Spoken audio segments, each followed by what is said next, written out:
If you survived 1 week in the Middle Ages, you don't know it yet, but this week will change the way you breathe. It begins quietly, too quietly. The village looks normal. Smoke rising from rooftops, a dog barking somewhere in the distance, wind moving through narrow dirt paths. But here, normal doesn't mean safe. Normal means fragile. By the end of the seventh day, you won't measure time by sunrise. You'll measure it by who is still alive. Day 1, you wake before the sun. The hut is cold. The fire is almost ash. Lucia sleeps beside you. She is 7, too thin for her age. You work the fields until your back tightens and dirt settles deep into your skin. It feels like any other day. That is what makes it dangerous. Day 2. Lucia coughs once at breakfast. You barely look up.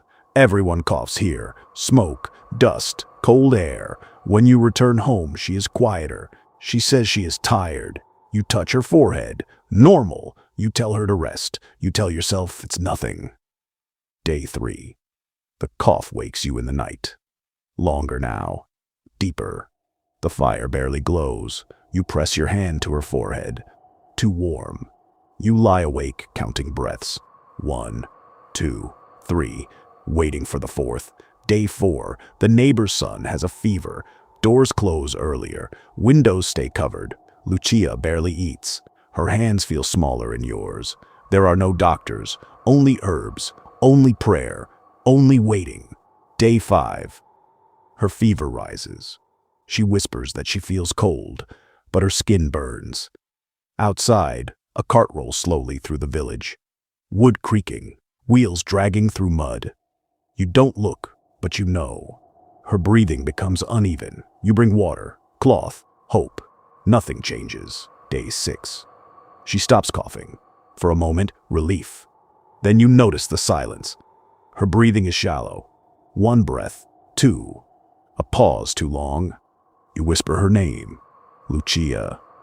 Her eyes open slightly, then close. You are no longer afraid of hunger or winter.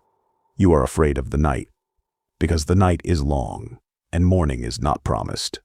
Day 7. The fire is nearly gone. Cold air creeps inside. Church bells ring in the distance. The world continues. Fields still need hands. Animals still need feeding. You sit beside her. 1 breath, 2. You stop counting, and you finally understand something about medieval life. It wasn't the wars. It wasn't the kings. It wasn't even the hunger. It was this.